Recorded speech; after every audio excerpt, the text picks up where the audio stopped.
It's hard to tap into your innermost being, your light.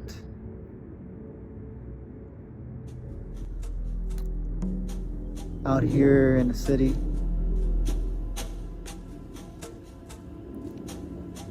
where there is all these sounds happening simultaneously at once,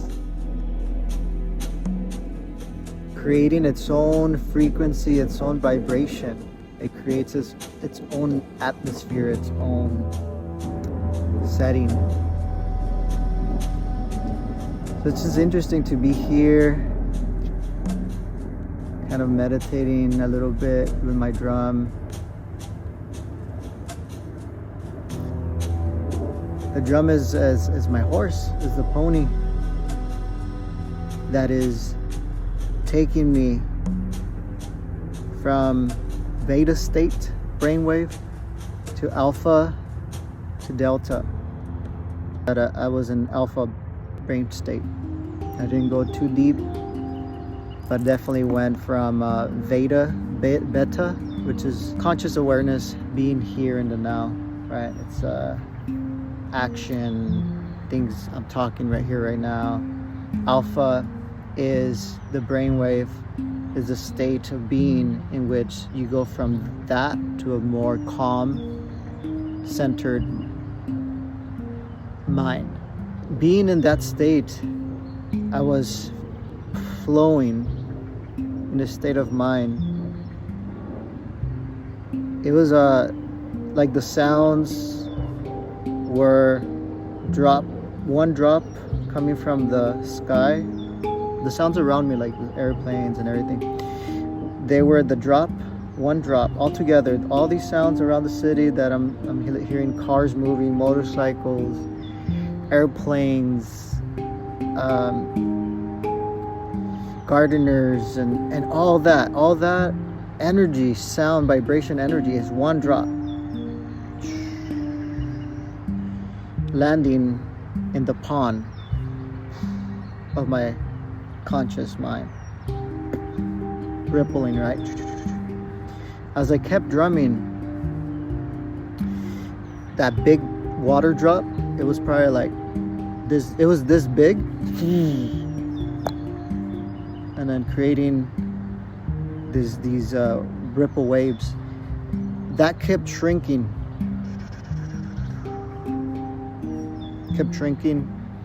So the sounds around me diminished, and I was able to focus more on beingness. It was more like a really gentle meditative state in the midst of everything, everywhere happening at once. And just being in that state, I felt comfortable. I felt a sense of calmness and just a good feeling overall. What's been in my mind today has been entering the veil, thinning the veil. The veil is opening. The veil is opening.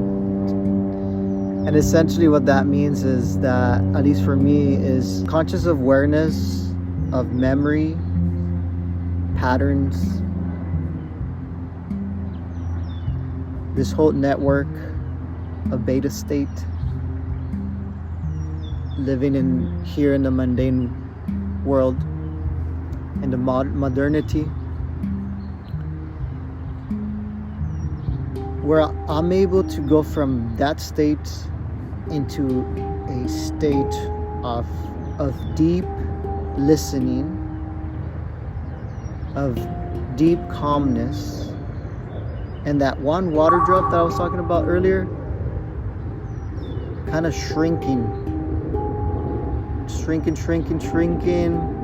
and eventually evaporating, and allowing the calmness of the pond just to be, entering that state of sure some people say emptiness, but just mainly just simply awareness of the inner tranquility that's in me and my thoughts. If I keep drumming in a space where there's obviously more silence, less distractions, I'm able to dive even deeper. So I could see the surface of the pond really calm. So now the next passage is going under the pond, underworld. Some traditions, the underworld or the roots of the tree, where we go a little bit deeper into the depths of self. The depths of self is connected to the spirit realm, that where the ancient ancestral memory timeline exists. That is where, depending on our background, where we are at, we're able to tap into that source of wisdom and energy. I would allow myself to float in the pond, and as I deepen my state of awareness into a more deeper sense of meditative state, moving into a dreamlike state, delta, I sink in. And here, the bottom of the pond is where a whole different world exists, ancestral timeline, in which myth and story, in which anomalies or signs or symbols are there for me to bring with me as gifts and bring them up down from the bottom deep depths of the pond into the surface, depending on what I see, what I sense, what I feel when I'm underneath. It could be an image, it could be a landscape, a bird, a totem animal, however my ancestral timeline wants to show me. Mist, and it could be a feeling, an emotion. So I'm able to get that gift that was given to me, bring it back up into a conscious awareness, and that gift can be translated into a story. It can be translated into a song, a poem, a painting. It could be translated even into a book. It could be translated into anything that you feel resonate to.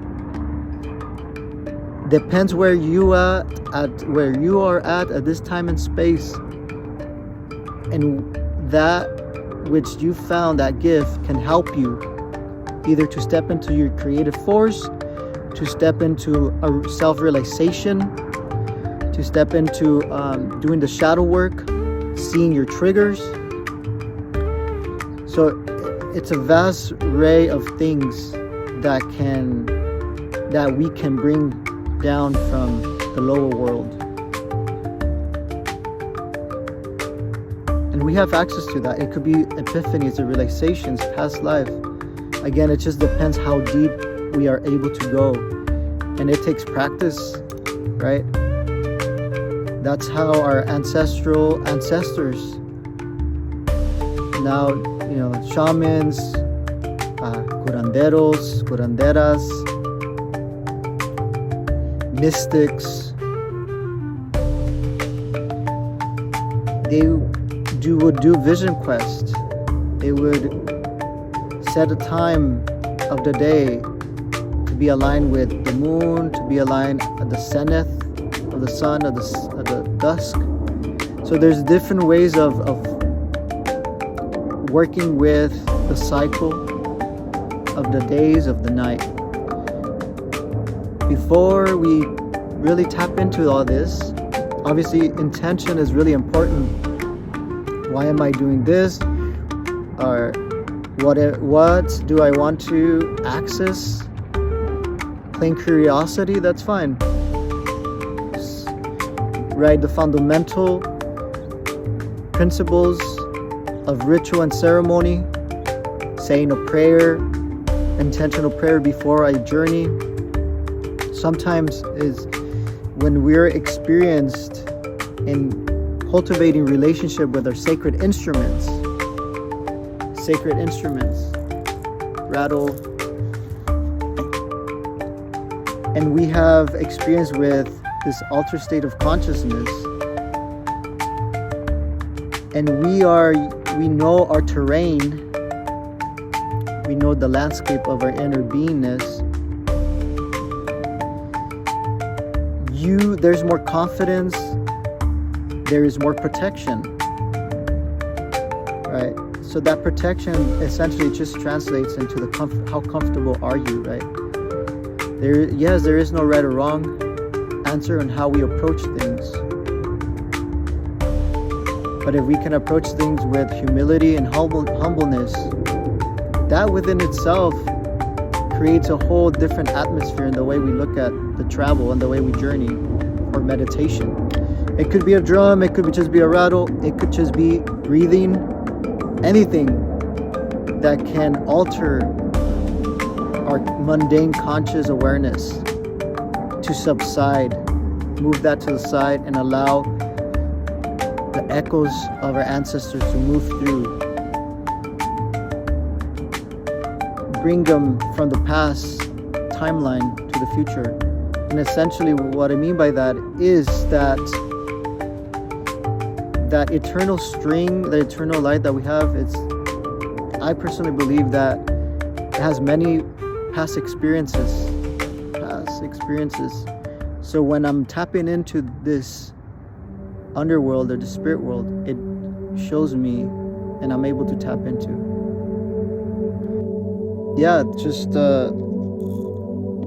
rattle, drum, breathing, lowering your breath. What I was doing when I was drumming, I was counting my inhales. Inhale 1, 2, 3, 4. Hold 1, 2, 3, 4. Exhale 7. 1, 2, 3, 4, 5, 6, 7. Hold 4. 1, 2, 3, 4. Inhale 4. 1, 2, 3, 4. Hold 4. 1, 2, 3, 4. Exhale 7. 1, 2, 3, 4, 5, 6, 7. So I did that for at least a minute or two. And then once I did that for a little bit, then I normalized my breath. And that was able to calm my chattering monkey mind into a more subtle activity. And then I was able to concentrate on the beat of the drum. And then I was able to go into alpha state. And these are just different passages in which some of the ancestors, mystics, travel through. They're rites of passages. These passages are important in a ceremonial context, in a ritualistic context, in a medicine way context, right? Because right away it tells our inner world, our ancient timeline, heart, wisdom, that we are moving through different stages of our beingness, and we're preparing ourselves to dive into a deep way of being, into an axis memory. For today, that is the vibe. Oh, gracias.